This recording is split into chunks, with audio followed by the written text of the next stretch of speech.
Está no ar o programa Verbo da Vida, a palavra da fé ao seu alcance. É isso aí, boa noite, seja muito bem-vindo ao programa Verbo da Vida, a palavra da fé ao seu alcance. Toda terça-feira aqui na TV Conteúdo, às 20h45, temos um encontro marcado para poder crescermos no conhecimento da palavra de Deus. Sempre com uma equipe aqui preciosa, Apolo Miranda, operando ali os botões, resolvendo as coisas técnicas. E hoje com André Bahia. Taena não veio hoje, mas estou aqui, como sempre, com André Bahia. Boa noite, meu pastor André. Boa noite, meu pastor. Boa noite, Apolo Miranda, aos nossos amigos que nos assistem pela TV Conteúdo. Pra gente é um prazer, mais uma vez, estar aqui, né, com a sua audiência. Compartilhe essa live para um número máximo de pessoas. E hoje temos sorteio, tá certo? Sorteio do CD de Marcos Freire, tá bom? Você pode ganhar esse CD. De que forma? Você comenta aí embaixo, né, no Facebook, no YouTube, tá certo? Da TV Conteúdo, eu quero este livro. Não deixa de comentar. Muitas pessoas faz perguntas e esquece de comentar, eu quero esse livro, tá bom? Então, se CD você... hoje CD. CD. Eu quero esse CD, tá certo? Muitas pessoas comentam, muitas pessoas faz perguntas, mas não coloca lá, eu quero esse CD. Então, pelo amor de Deus, coloca aí embaixo, eu quero esse CD. Automaticamente você está participando desse sorteio. É isso aí, já que André falou de música, então vamos ouvir música. Música é maravilhosa, é algo de Deus. Se liga no som.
da sombra eu passar e a morte tentar me tocar.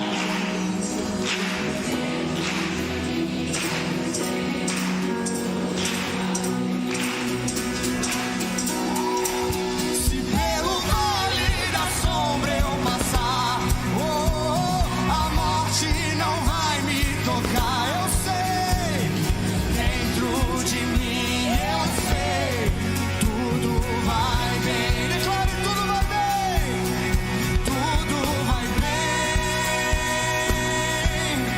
com minha alma.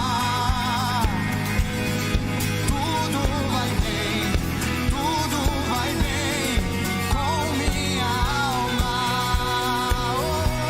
E tudo vai bem.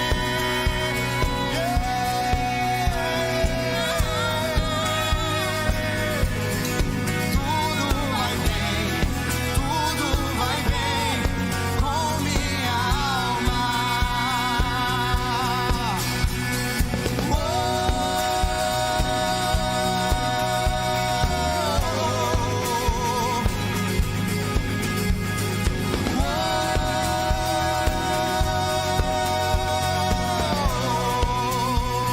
Tudo vai bem.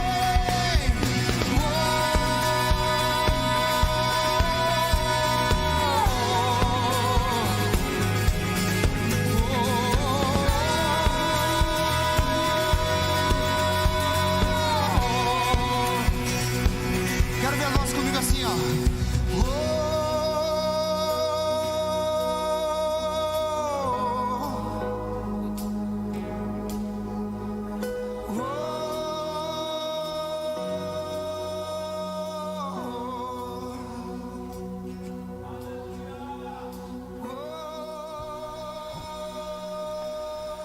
É isso aí, espero que a sua vida esteja bem, né? O apóstolo Paulo diz algo maravilhoso, né? Espero que a sua vida esteja bem, assim como vai bem a sua alma.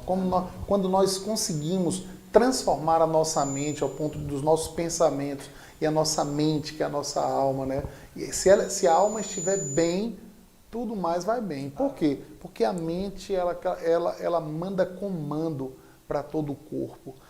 Hoje nós vamos falar um pouco sobre graça, né? Uma graça para vencer. De fato, Jesus ele afirma que ele venceu o mundo e da mesma forma nós vencemos porque estamos em Cristo, nós somos mais que vencedores, mas que a gente também iria ter, né, problemas, perrengues, adversidades, mas se a gente estiver firmado em Deus, usando a palavra de Deus, nós vamos vencer todas as coisas. Então, eu acredito, irmãos, num evangelho poderoso, num evangelho de bons resultados. Não um evangelho que a gente fica no perrengue, no vale, no tempo inteiro, no deserto. Não, isso não é evangelho, isso é sofrimento, é sofrência. O evangelho são boas notícias, boas novas. E alguém que está abrindo a boca para contar boas novas, ela precisa estar experimentando dessas boas novidades. Então, eu acho maravilhoso um texto que está em Hebreus, capítulo 4, versículo 16, que diz assim, ó: cheguemos, pois, com confiança ao trono da graça, para que possamos alcançar misericórdia e achar graça, a fim de sermos ajudados em tempo oportuno. Então, sempre que houver uma dificuldade, nós precisamos entender que há uma graça, há um favor que nos socorre em tempo oportuno. Agora, esse texto diz que a gente precisa se achegar ao trono da graça confiadamente. A gente não pode se achegar ao trono de Deus com uma consciência de miséria, de pecador, de inferioridade, de alguém pequeno, alguém que não merece. Não, irmãos, a gente não merecia mesmo, mas Jesus nos tornou merecedores. Aquele sacrifício na cruz foi algo muito grande. Na verdade, não foi só na cruz, né? Todo o processo do momento que Jesus é preso, ao castigo, à surra, à humilhação, carregar aquela cruz durante aquele tempo e distância até chegar ao monte, né, ao Gólgota. Tudo aquilo ali foi por mim e por você. E aquilo ali nos fez merecedores. O sacrifício de Cristo nos fez merecedores de hoje poder entrar no trono da graça com confiança. sem medo de que Deus vai nos matar, de que Deus vai nos expulsar. Não, nós somos filhos de Deus e nós somos bem-vindos ao trono da graça. Para quê? Para achar misericórdia e achar socorro em tempo oportuno. Quem não quer o socorro de Deus? Né? Só alguém doido. Todo mundo quer o socorro de Deus, mas só os filhos, só os nascidos de novo podem se achegar confiadamente ao trono da graça e achar misericórdia e socorro em tempo oportuno. Então, isso muda a vida de um crente quando ele entende que ele pode ir ao trono da graça. Eu não preciso que um pastor me leve, eu tenho esse acesso. Por quê? Porque Jesus, ele é o novo e vivo caminho, e ele, como o caminho, ele me deu esse acesso de me achegar confiadamente ao trono da graça. Quando um crente entende isso, a sua vida muda completamente e ele começa a obter bons resultados para vencer o mundo, vencer as tentações. Essa graça, irmãos, de fato, é uma capacitação de Deus para que a gente vença o pecado. Jesus nos livrou do pecado. O pecado não tem mais nenhum domínio sobre nós, mas agora a graça é uma capacitação para, mesmo o pecado tentando nos seduzir, batendo a nossa porta, a gente não é mais tomado pelo pecado, iludido pelo pecado. A gente agora pode ordenar o pecado que sai, a gente pode, como Deus falou, né, domine. Eu posso dominar o pecado, dominar as minhas emoções. Por quê? Por causa da graça, a capacitação de Deus que está dentro de todo nascido de novo, segundo aquilo que está em Efésios capítulo 5, versículo 22, que diz: mas o fruto do Espírito é amor, paz, bondade, longanimidade, domínio próprio, 9 presentes, paz, temperança, que Deus colocou dentro de todo aquele que nasce de novo. 9 presentes, uma capacitação para viver uma vida no mundo diferenciada, dominando, não sendo dominado, mas dominando. Isso é maravilhoso. Não é isso, meu pastor?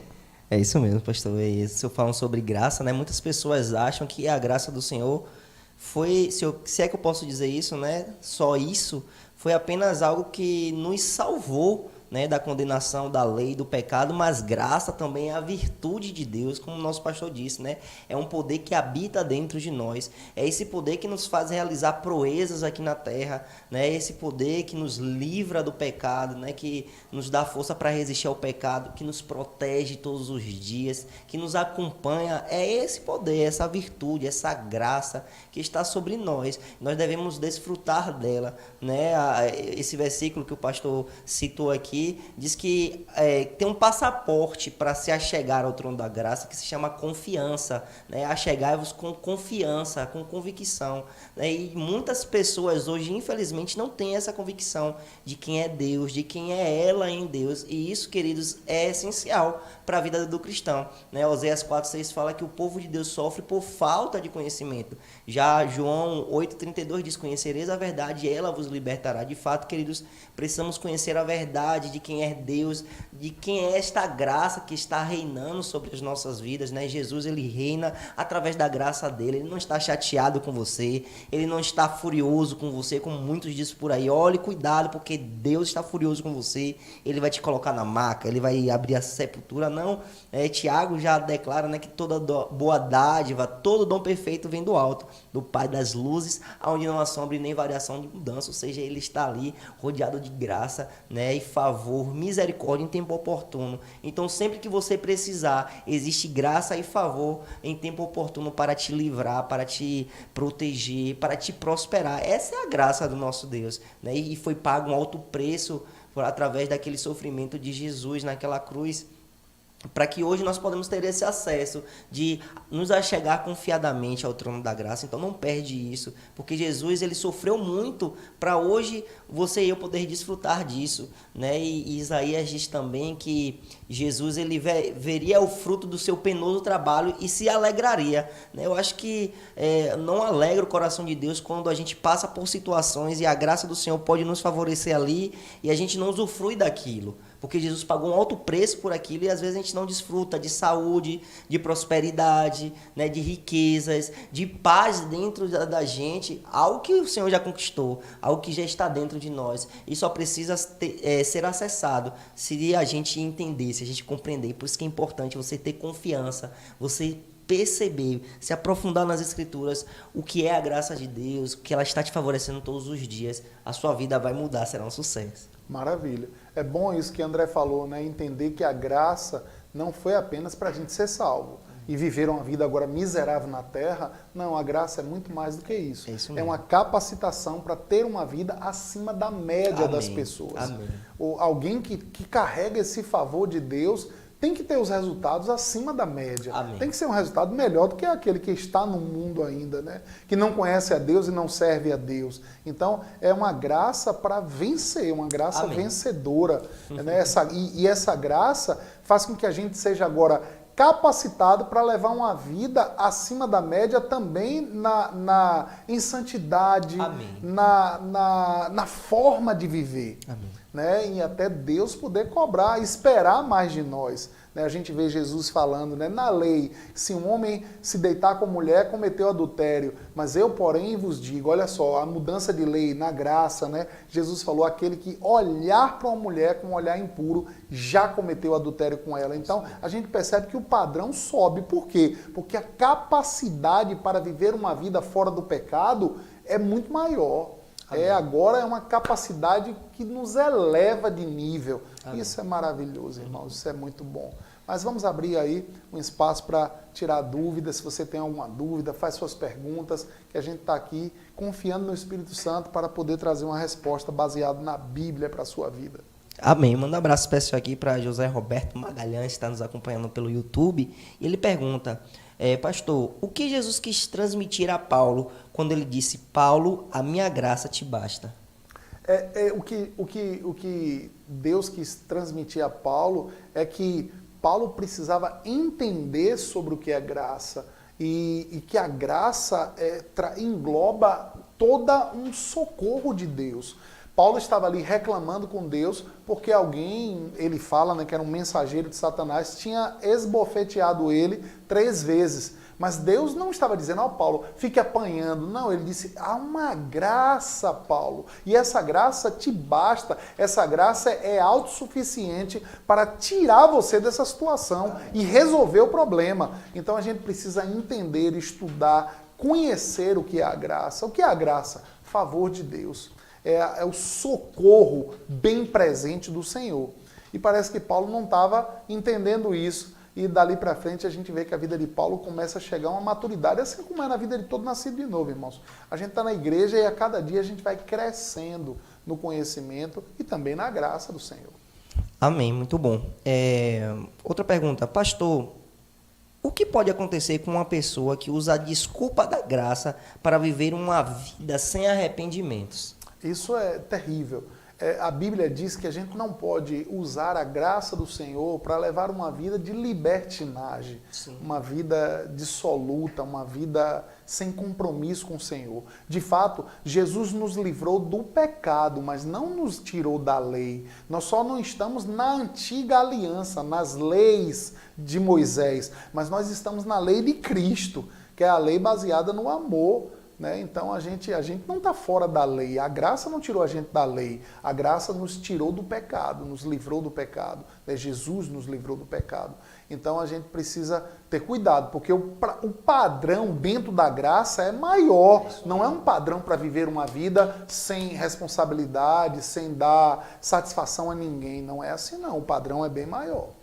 Amém. Tem outra pergunta aqui, pastor, baseado nisso daí que o senhor está falando, mas antes quero dizer a você que está nos assistindo, chegou agora, estamos sorteando esse CD maravilhoso de Marcos Freire, tá certo? Então, coloca aí embaixo, eu quero esse CD para participar do sorteio.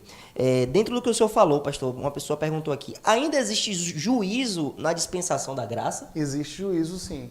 A gente vê juízo de Deus. É claro que, assim, hoje o juízo não acontece para quem está, né, na aliança com o Senhor, não acontece assim, não é qualquer coisa, errou, tal, Deus dá juízo. Não é assim, irmãos. Deus, ele primeiro o Espírito Santo vem nos convencer. Mas existe fases que se a pessoa não quer obedecer, vem juízo sim, há juízo de Deus. Porque Deus é amor, mas também é justiça. Então, as duas coisas são atribuídas a Deus, né? Amor e justiça. Amém, muito bom. Outra pergunta sobre a graça, pastor. Nessa dispensação da graça, existe algum pecado imperdoável? Claro que tem, né? Eu vejo muita gente dizer que não existe pecadinho, não é pecadão. A Bíblia diz que tem sim, a Bíblia diz que existe pecados que é para a morte. Então, alguém, por exemplo, que blasfema contra o Espírito Santo, a Bíblia fala que é um nível de pecado que talvez essa pessoa não seja mais iluminado, né? Não tenha mais, não se arrependa mais, porque Deus conhece o coração e sabe que talvez aquela pessoa chegou a um nível de dureza de coração que não se abre mais para a palavra. Então, existe sim pecados que são sérios e até eu creio, né, eu creio que perdão, irmãos, sempre há, mas tem que haver arrependimento do homem.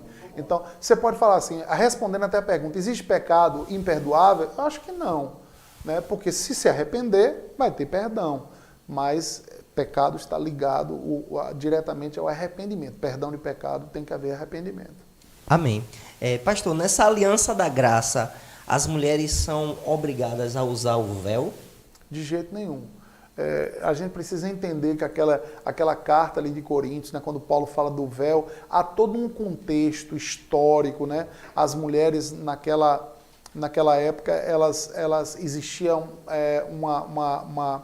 uma deusa, né, que era adorada, e a adoração era através de sexo, e as mulheres raspavam a cabeça. Então, quando alguém via uma mulher com cabeça raspada na rua, já sabia que era uma mulher com essas práticas, em que fazia sexo com vários homens, e Paulo traz para a igreja, olha, eu quero que vocês usem o véu. Por quê? Para diferenciar as mulheres que estavam se convertendo e que às vezes até tinham a cabeça raspada, mas agora elas usando o véu, elas estavam sendo diferenciadas das demais mulheres na rua. Então foi uma ordenança específica para aquela cidade naquela época. Mas hoje a Bíblia diz que não precisamos usar o véu, né? Não há nenhuma necessidade de se usar véu. É algo da antiga aliança, não da nova e superior aliança. Amém, muito bom. Pastor, eu tenho me esforçado muito para receber a graça de Deus, só que eu não tenho tido sucesso. O que devo fazer? Parar de se esforçar, porque você nunca vai conseguir se esforçar o suficiente para ter direito à graça. A graça é um dom imerecível, a gente não merecia, mas Jesus mereceu por nós. Então não é esforço, é você receber. Quem recebe algo não precisa se esforçar. Né? Se eu tirar aqui meu relógio e der a André, qual o esforço que ele vai ter? Ele só vai abrir a mão e receber.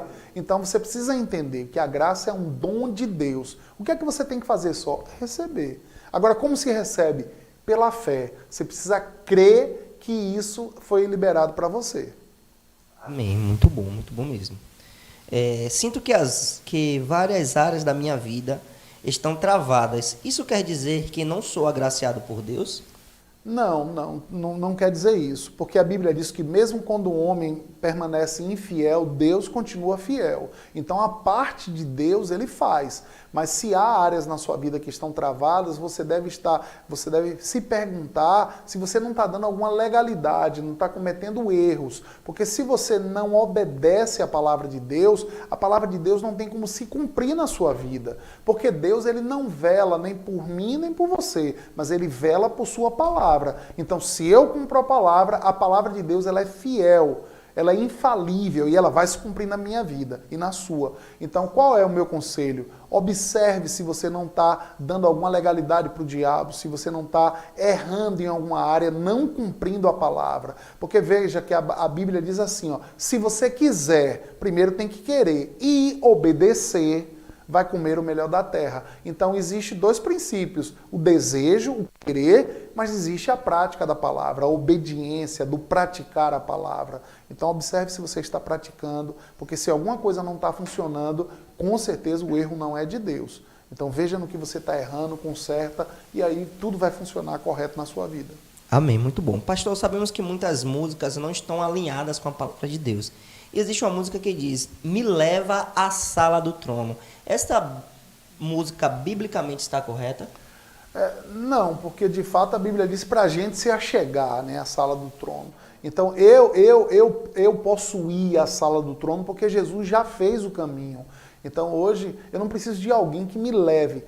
Embora talvez o autor até da música estava na hora ali buscando o conhecimento, a direção de alguém, porque o conhecimento, nós podemos receber o conhecimento de Deus através de outra pessoa. Então talvez ele estava dizendo isso, né, querendo dizer isso, mas hoje com o conhecimento da palavra, a gente não precisa que alguém nos leve à sala do trono, a gente vai à sala do trono. Nem a gente precisa ficar mendigando a Deus, eu entro em tua presença. Tal. Eu sei que tem momentos que a gente percebe a presença de Deus de uma forma que a gente... isso é perceptível mesmo. E não é errado, né, querer estar assim, com uma forma mais forte na presença de Deus. Mas se achegar a Deus, ele já abriu a porta. Então agora é uma decisão da gente querer ir à sala do trono. Muito bom. Você já escreveu embaixo, eu quero esse CD, a gente está aqui rodando um sorteio, tá bom? E quem escreve aí embaixo está participando automaticamente. Pastor, existe graça na velha aliança? Olha só, antes da aliança já existia graça, né? A gente vê, antes que a lei chegasse, em outras alianças, né, a gente vê que o que é que funcionava ali? A graça. A graça não é algo só da nova aliança. A graça já existia antes da lei. Mas quando veio a lei veio para denunciar o pecado. A Bíblia diz que não existiria pecado se não houvesse lei. Então a lei veio e denunciou o pecado. Mas a graça de Deus, ela nunca deixou de se manifestar no mundo. Por quê? Mesmo durante a lei, homens que se aproximavam de Deus, a gente via o favor de Deus. Por exemplo, na vida de Noé, né? O que foi a graça que salvou Noé e toda a sua família? A gente vê na vida de Moisés, o que não deixou aquele povo morrer, né, como escravo? Ali foi a graça operando. Então a graça sempre esteve em todas as alianças. Embora quando a lei veio, existia agora uma ordenança a ser cumprida e isso limitava muita gente de receber, de desfrutar da graça. Mas a graça sempre esteve. Muito bom mesmo. Pastor, se Deus não se lembra mais dos nossos pecados, por que quando pecamos precisamos confessar para Ele? Porque quando a gente peca, a gente abre legalidades para o diabo. Então, quando a gente confessa para Deus, a gente está mostrando no reino espiritual que a gente se arrependeu. Então, mas olha só, confessar, a Bíblia fala não só de confessar, mas a Bíblia fala de confessar e deixar. Tem gente que confessa o pecado, mas no outro dia faz o mesmo pecado. O que é que isso vai funcionar? Nada. Nada de bom para essa pessoa. Então, a Bíblia não fala apenas em confessar, é confessar e deixar completamente o pecado. Muito bom mesmo. Pastor, explica, por favor, o que a Bíblia quer dizer quando ela cita pela graça sois salvos, não pelas obras para que ninguém se vanglorie. Porque ninguém foi salvo por causa de obra. Eu ajudei os pobres, eu abri um hospital, eu levo os enfermos para os hospitais, eu dou cesta básica. Ninguém é salvo por causa de obra. É salvo por uma ação de Jesus. E isso é o quê? Foi de graça. Eu não paguei, nem ninguém pode pagar por isso. Então, é pela graça, pela obra de Jesus na cruz que fomos salvos. É isso que a Bíblia está querendo dizer. Não por obras, para que ninguém se glorie. A glória é de Deus, não é minha nem sua. Amém, muito bom. Outra pergunta, pastor. A Bíblia diz que a graça e a verdade vieram por intermédio de Jesus Cristo. O que isso quer dizer? Quer dizer, primeiro, o versículo não é só assim. Diz assim, ó, a lei foi dada por Moisés. A graça e a verdade está falando de uma mudança de aliança. Ó, a lei, um tipo de aliança, né, foi dada por Moisés. A graça e a verdade vieram por meio de Jesus. Então mostra que a lei tinha falhas. A graça e a nova aliança é uma lei de Cristo em que não há falhas, não há erro, é perfeita. Então essa graça e essa verdade vieram por Jesus. Porque nunca foi da vontade de Deus dar a lei. Deus deu a lei ao homem porque o homem achou que poderia andar na terra sem Deus. Deus falou, você quer andar sem mim? Então tem aí a lei, cumpra isso e você vai viver bem. E aí a lei denunciava que o homem era pecador e necessitava de um Salvador. Amém. Tem uma pergunta aqui, pastor, um tanto difícil, mas o Espírito Santo vai nos ajudar, né? Pastor, Deus na antiga aliança matava pessoas. Jesus veio ao mundo e a gente não vê relatos de Jesus matando pessoas. Eu ainda não entendo isso. Ele não é bom e misericordioso? Mas olha só. Primeiro a gente precisa entender o seguinte, muita coisa no Antigo Testamento, quando você vai ler no original, essa palavra Deus mata quer dizer Deus permite. Porque quem veio para matar, roubar e destruir foi o diabo. Então, Deus permitia ao diabo que matasse. Agora, se você fala assim, então Deus não mata, mata sim, porque a Bíblia diz em Apocalipse que Jesus vai matar pessoas assim. Agora, a gente precisa entender que a palavra morte não significa separação. Então, quem está separado de Deus está morto. Então, a palavra morte significa separação. Quando Deus enviar para o inferno e para o lago de fogo pessoas que não quiseram receber ele, fazer uma aliança com ele, aceitar, o que é isso? É uma morte, é ele matando. Então, a gente só precisa entender que não é do caráter de Deus matar ninguém. Deus não gosta, Deus não tem prazer na morte de ninguém. Então, não é do caráter, porque Deus é vida, ele não é morte. A Bíblia diz que morte é um inimigo de Deus e é o último inimigo a ser vencido. Então, a gente precisa entender. Não é que Deus mudou, é que tem muita coisa na Antiga Aliança que a palavra é Deus permitiu, não é Deus matou, Deus fez. Muito bom mesmo. Pastor, se uma pessoa ela percebe a graça de Deus e ela quer viver uma vida promíscua, e chegar no final da vida dela, ela entende que ela pode ser salva ali no final da vida dela e ela não quer viver uma vida no cristianismo. Ela será salva? Não entendi direito. Ela vai levar uma vida pecando e vai dizer, mas quando chegar lá na frente eu me arrependo e tal. Beleza, muitos pode ser, né? Pode ser. Vai ser salva. Agora vamos pensar no seguinte. E se antes dela chegar nesse tempo que ela acha que chegou no final da vida e tal, e se ela morrer antes? Vai para o inferno. E também, a Bíblia diz que o salário do pecado é a morte. Então, essa pessoa pecando, o que é que acontece? Mesmo que lá no final ela vai se arrepender e vai ser salva, mas ela vai levar uma vida na terra miserável. Uma vida fora da proteção de Deus. A pessoa tem que ver se isso vale a pena, né? Talvez ela esteja vivendo uma vida agradando a carne, e aí ela vai viver uma vida fazendo o que ela quer e satisfazendo os desejos carnais. Tudo bem, Deus não vai intervir.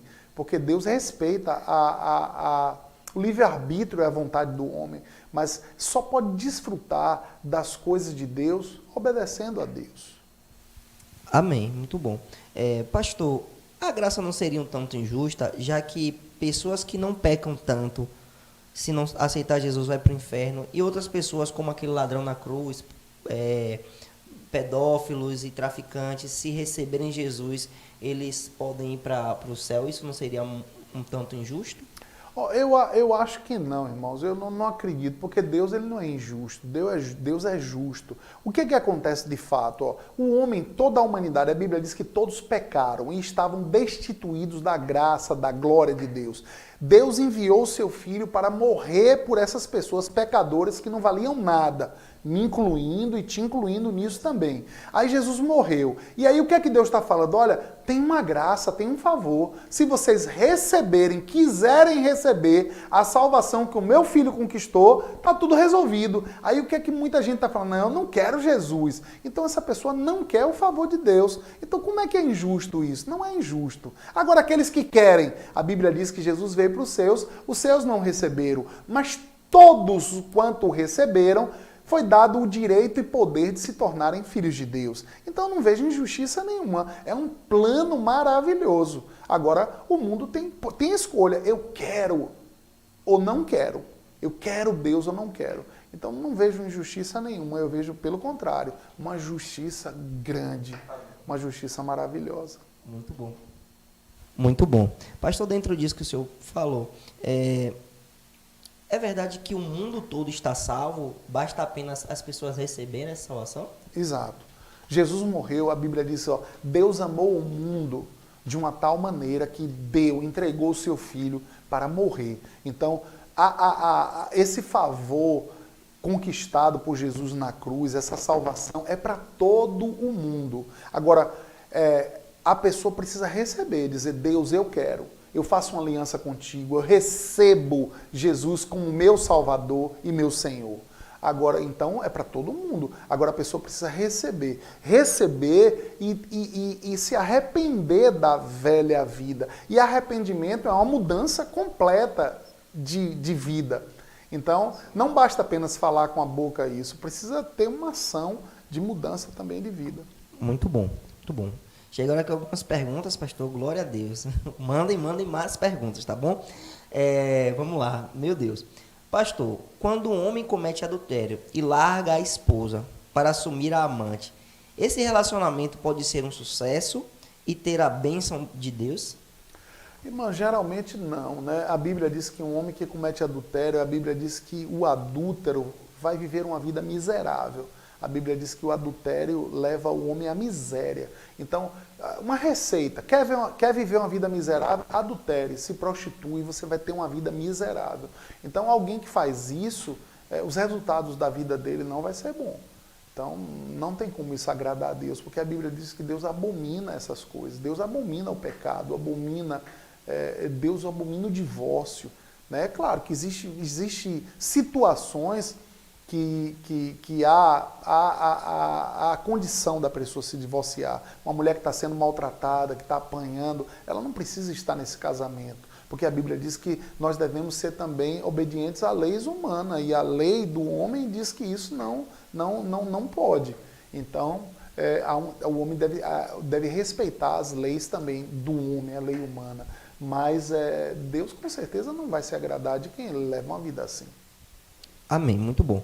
Pastor, é lícito um jovem pastor escolher não se casar? Ele não seria muito tentado pelo diabo? Não, porque assim, se a escolha dele, Deus vai fortalecer para ele levar uma vida assim. A Bíblia fala de Paulo, né, que era um apóstolo, e a Bíblia, ele dá até esse conselho, ó, que não é bom casar, né, que é bom que o homem não case. Por quê? Porque ele vai ter, já que ele entende, dependendo do chamado, talvez ele vá viajar tanto que ele não vai ter tempo de cuidar de uma família e ele opta por não casar. Agora, o errado é a pessoa optar por não casar e ficar se prostituindo pela rua. Aí é uma vida miserável. Aquele que não casa deve abrir mão mesmo e orar para que não tenha esses desejos sexuais, né? É claro que Deus respeita isso e a decisão não é de Deus, é do homem. Eu creio que isso aí é algo muito sério. Pouquíssimas pessoas Deus chamaria com esse chamado de não casar. Pode ter caso de Deus chamar? Pode, mas a maioria Deus dá ao homem essa escolha de casar ou não. Amém, muito bom.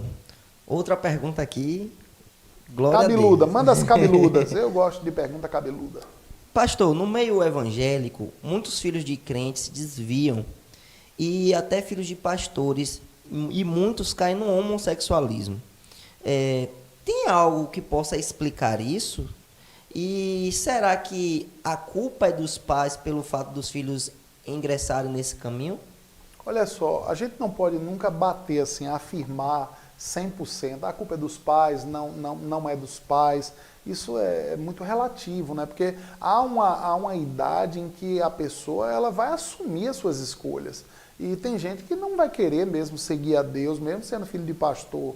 Mas as pessoas têm que ter muito cuidado, porque a Bíblia faz uma promessa, né? Ensine a criança no caminho que deve andar. É o exemplo, pelo exemplo. Ensine a criança no caminho que deve andar. Quando crescer, não vai se desviar. Irmão, se a Bíblia promete que se eu ensinar o meu filho pelo exemplo, quando crescer ela não se desvia, eu acredito nisso. Então, eu acredito que eu não vou ter filho desviado, por exemplo. Eu tenho um filho de 12 anos. Eu tenho ensinado ele, por exemplo, pelo meu exemplo, a mãe também pelo exemplo dela. E nós cremos que nosso filho não vai se desviar. Então, hoje eu vejo muita gente que se dedica tanto a Deus, mas não tem cuidado da sua casa. Isso é perigoso, porque a Bíblia diz, olha, aquele que não tem cuidado dos seus, principalmente dos da sua casa, negou a fé e é pior do que o incrédulo. Então tem muita gente hoje no serviço da igreja, servindo tão assim, sei lá, se entregando, né, tanto a esse serviço, mas fazendo coisas que Deus nunca pediu e com isso comprometendo a sua família, perdendo a sua casa. E esse é um assunto muito sério, porque filho é herança do Senhor e a gente um dia vai prestar conta sobre isso. Muito Agora, bom. em vez da gente estar julgando o filho dos outros, é bom a gente julgar nós mesmos, né? Eu não vou julgar filho de outros pastores, mas eu vou julgar o meu filho, a minha vida, como eu estou cuidando do meu filho, para que isso não aconteça comigo e eu espero que nunca aconteça com você também. Amém, muito bom. Pastor, referente à Santa Ceia, que é algo da nova aliança, né, dessa aliança da graça, referente a ela, é lícito um pastor proibir a sua ovelha ou um líder proibir o seu liderado a participar da ceia? Não, biblicamente não é, porque Jesus falou que aquele que não comer da carne nem do sangue dele não tem parte com ele. Então eu não tenho o direito de proibir alguém de ter parte com Jesus. Eu não tenho. Mesmo porque esse texto, o texto que Paulo, né, fala, né, de 1 Coríntios, ele vai dizer que examine-se, pois o homem é a si mesmo. Mas depois que o homem se examinar, coma e beba. Então, assim, eu não posso examinar, eu não posso proibir. André, você está no banco 3 meses sem cear. Não, a Bíblia diz que ele que tem que se examinar e eu me examino. Não manda pastores, examine as ovelhas para ver quem deve cear ou não. Não, a Bíblia não diz isso. Então, o pastor, biblicamente, ele não pode proibir ninguém de cear. Muito bom. Uma pessoa divorciada, ela pode cear, pastor? A Bíblia não fala nada sobre isso. Então, por exemplo, no nosso ministério, a gente trata cada pessoa separadamente. Tem alguém divorciado lá na igreja e essa pessoa é crente, por que não cear, né? Se a Bíblia manda ela se examinar, não eu examinar ela. Então, até se ela vier com alguma dúvida para mim, eu vou dizer, minha filha, sei, porque sem Jesus você não pode fazer nada. Então, participe dele, porque ele é que vai te fortalecer para levar uma vida em santidade. Então, eu acredito que pode ser assim. Muito bom. Pastor, qual é o risco da igreja hoje querer viver as práticas judaicas ou as práticas da lei?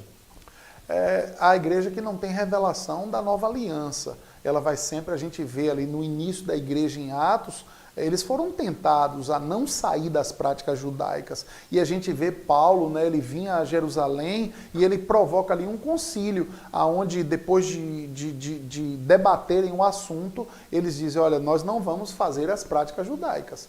E eles colocam só 4 coisas, né, a se fazer, mas dali eles ficam livres de circuncidar, de usar talite, de todas as práticas, que na verdade eram mais de 600 coisas diferentes. Então era muita coisa diferente. Inclusive sangrar animal, né? Porque algumas pessoas hoje querem fazer, por exemplo, prática judaica, mas por que não sangra o animal? Porque não oferece o sacrifício, que a prática judaica oferecia-se uma vez por ano o sacrifício de animais.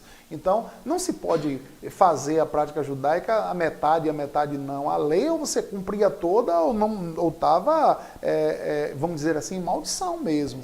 Então, a prática judaica é algo da lei, não é algo da nova aliança. E a igreja não está dentro disso. A igreja não é... Eu não sou judeu, eu sou igreja. Então a Bíblia fala de 3 povos, né? Fala de judeu, gentio e igreja. Nós não somos judeus, nós não somos mais gentios, nós somos agora quem? Igreja. A igreja é um povo, né? Povo de propriedade exclusiva. Acho que 1 Pedro 2,9 fala disso, né? Propriedade exclusiva de Deus, um povo de propriedade exclusiva de Deus. Quem é esse povo? Judeu? Não. A igreja. Então, a igreja não deve praticar o judaísmo de jeito nenhum, porque a Bíblia diz que quem está na lei, quem pratica o judaísmo, o véu é colocado nele e ele não vai enxergar a Cristo. Muito bom mesmo. Uma pergunta aqui agora mexeu com o nosso churrasco, viu, pastor? Pastor, o crente pode ou não comer comida oferecida a ídolos e a carne de porco? Olha só, a Bíblia fala, né, nesse concílio, Paulo, eles chegam, com os outros apóstolos, chegam a 4 coisas interessantes. Está lá em Atos, tem 3 ou 4 textos em Atos que fala disso. Ó. Não comer carne de animais sufocado, não comer sangue. Então a Bíblia fala, hoje na graça da igreja, não comer sangue, porque sangue é vida. Animais oferecidos a ídolos, né, sacrificado a ídolos, e prática sexual ilícita. Então a Bíblia fala dessas 4 coisas. Então, coisa sacrificada a ídolo, você não deve comer. Não deve de jeito nenhum comer. Agora, se você vai num lugar, não fica será que isso é oferecido? Será que isso não é oferecido? Não. A Bíblia diz que quando a gente ora e santifica, está santificado. Então a gente precisa ter paz. Né? Você, por exemplo, vai em Salvador, tá lá uma baiana de acarajé, você quer comer um acarajé, será que é macumbeira, será que não é? Não, quando você orar, vai estar santificado, fica tranquilo. A gente não deve ficar encafifado, será que é oferecido? Não é não, aquela pessoa está vendendo, ela não ofereceu a ídolo. Oferecer a ídolo é quando tem lá, sei lá, um bozó, uma coisa que ofereceu a entidade e a pessoa vai lá, pega aquilo lá e come, aí está oferecido. Mas o que é vendido não é oferecido, está sendo vendido. É diferente. E quanto à carne do porco, pastor? Carne de porco, irmãos, a Bíblia não fala nada sobre não comer. Quem fala de animais de unha, fendido, peixes que não tem escama, é a lei. Então, na graça, a gente pode comer essas coisas sim. Amém. Outra pergunta aqui também boa.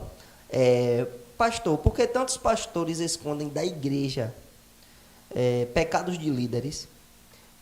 Vamos começar, porque são 3 perguntas, mas vamos começar por essa aí, né? Porque alguns pastores tendem a esconder o pecado de líderes dentro da igreja. Olha só, porque é o seguinte, a Bíblia diz que o amor encobre. Então, se eu sou pastor, digamos que alguém da liderança da minha igreja peque, eu não preciso expor essa pessoa publicamente, eu preciso tratar ela. Agora, eu não vou deixar alguém em pecado pregando no altar. Aí é outra coisa. Aí, se um pastor, eu não sei direito qual é a pergunta que você quer fazer, é um pastor que de repente vê um líder pecando e ele finge que não vê, ele está errado.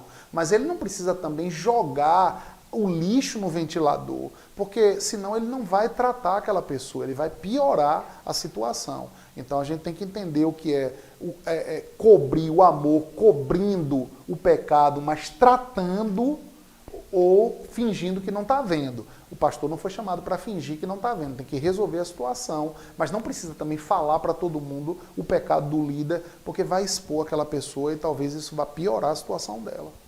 Muito bom. Dando continuidade à pergunta, foi um pouquinho extensa, a pessoa falou o seguinte, tem igrejas que expõem no culto da Santa Ceia quando uma ovelha cai ou peca, mas nunca vejo tratar com os líderes.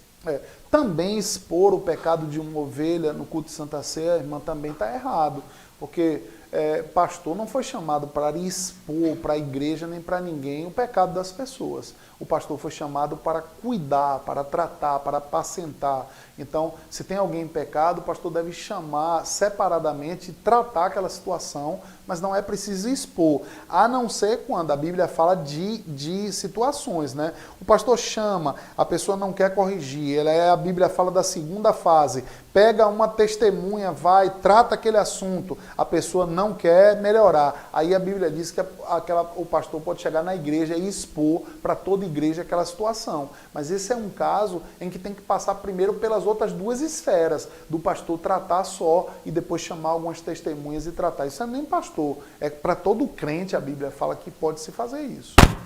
Muito bom, muito bom.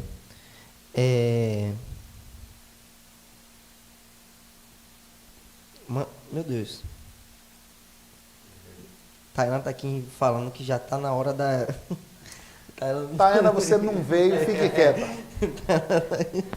Tá aqui Quer se meter no negócio aqui da gente, rapaz? Fica calada. Brincadeira aí. Deixa eu ver aqui outras perguntas, pessoal.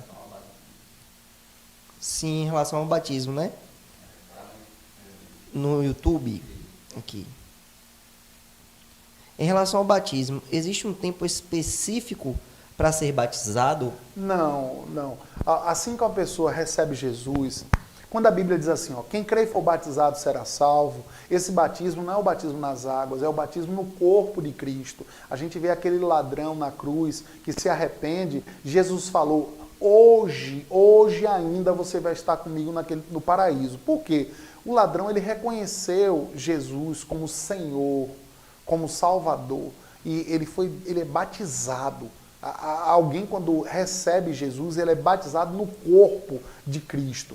Então, mas o batismo nas águas, biblicamente, a Bíblia fala de um homem chamado Filipe, que é chamado para acompanhar uma carruagem do eunuco, e o eunuco está lendo Isaías, o livro do profeta Isaías, e não está entendendo nada. Filipe apresenta ele, isso aqui está falando de Jesus, apresenta o Salvador. O eunuco fala, eu creio. Aí ele confessa Jesus, e aí ele diz, olha só, tem um riacho ali, eu quero me batizar. Felipe foi na mesma hora e batizou o eunuco. Então quer dizer que alguém que acabou de receber Jesus já pode se batizar. Porque, irmãos, tem gente que complica as coisas. Parece que o batismo nas águas é mais importante do que receber Jesus. O mais importante é a aliança com Jesus.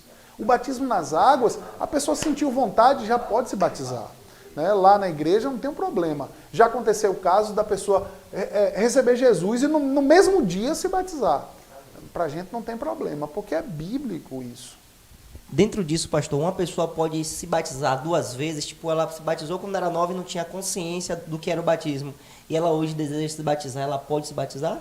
A Bíblia diz que tudo que não provém de fé é pecado. Então, assim, se a pessoa tem na mente uma dúvida, poxa, eu não sei se aquele batismo valeu ou não, minha igreja está fazendo um batismo, eu quero me batizar, na dúvida vai e se batiza de novo, não tem problema algum. Mas o ruim é você ficar com a dúvida se aquele batismo valeu ou não. Então, se tem dúvida, vai e faz, para que você fique em paz e avance nas coisas de Deus. Mesmo porque já vem outros batismos aí que são importantes. Batismo do Espírito Santo, batismo com fogo. São outros batismos que é importante entrar neles também. Muito bom. Estamos chegando ao final. Quero pedir a Apolo aí para colocar a foto da última ganhadora aí. Semana passada foi? Ganhou um livro aí, o Happy Day. Tá bom? Então, você tem aí ainda uma oportunidade final de mandar aí, eu quero este livro, tá? Ou este CD, meu Deus do céu. Apolo, vamos de sorteio? Vamos lá. E aí o campeão desta semana, ou campeã desta semana... Quem foi? Delmara Sampaio. A irmã Delmara Sampaio ganhou esse CD de Marcos Freire. Vai chegar na sua mão, tá bom, minha irmã? Parabéns. E você que não ganhou, não fica triste, né? Próximo programa estaremos aqui com mais sorteio, com mais brinde, com mais perguntas, com mais respostas, tá certo? E o importante é isso, queridos, é esclarecer o que Deus tem para as nossas vidas. É tão bom sair deste programa, sair deste momento, né? Com dúvidas esclarecidas. Pessoas, você não tem noção de quantas pessoas têm sido oprimidas por Satanás, por não conhecer de fato a palavra de Deus. E é esse nosso intuito aqui, né? Esclarecer o máximo de perguntas possíveis, né, e que pessoas possam desfrutar da graça do Senhor, da bondade de Deus. Maravilha, maravilha. Então, irmãos, a gente vai estar finalizando aqui, né, porque o horário está se cumprindo, mas semana que vem a gente vai estar com um encontro marcado, vai ser maravilhoso estar aqui mais uma vez para a gente crescer junto na graça e no conhecimento de Deus. E a gente vai agora orar, eu quero que você se una em fé com a gente para a gente buscar ao Senhor. Momento de oração. Vamos todos falar com Deus. Querido Deus e Pai, muito obrigado por esta oportunidade, Pai, de falar do Teu amor, de pregar a Tua palavra, Pai, de aprender mais de Ti. Senhor, nós usamos a nossa fé neste momento e unimos ela, Senhor, com a fé dos nossos irmãos que estão do outro lado, que vão ainda assistir esse vídeo. E nós declaramos a Tua boa mão sobre a vida dessas pessoas. Nós declaramos cessando toda enfermidade. Em nome de Jesus, Satanás, te damos uma ordem agora, solte a saúde dessa pessoa, solte o corpo dessa pessoa, a mente dela. Nós declaramos ela curada em nome de Jesus. Pai, muito obrigado por ter nos sarado, por ter nos curado, porque o castigo que nos trouxe a paz estava sobre Jesus Cristo e pelas suas feridas nós fomos sarados. Nós declaramos agora, Pai, a Tua saúde, tocando pessoas neste exato momento, pessoas que estão em leitos de morte, sendo levantadas por Tua graça, pelo Teu Espírito, Pai, e o Teu nome sendo glorificado. Nós declaramos muitos milagres acontecendo ainda essa semana, pessoas recebendo telefonemas inesperados, pessoas recebendo boas notícias, Pai, e o Teu nome sendo engrandecido. É isso, Deus, que nós te pedimos e te agradecemos em nome de Jesus. Amém. Aleluia. Fica na graça, na paz. Eu quero aconselhar você, de vez em quando assista aquele filme A Paixão de Cristo, né, que o Mel Gibson fez. Eu assisti ontem novamente aquele filme. Pelo menos uma vez por ano eu assisto novamente para que eu me lembre do sacrifício que foi feito por mim, para eu estar hoje diante de Deus, usufruindo dessa graça poderosa. Então assista que você vai crescer no conhecimento da graça, daquilo que foi conquistado para você na cruz do Calvário. Aquele livro eu acho que é bem perto do que Jesus passou de fato. Semana que vem a gente volta a se ver. Cresça na graça e no conhecimento da palavra de Deus. Em nome de Jesus.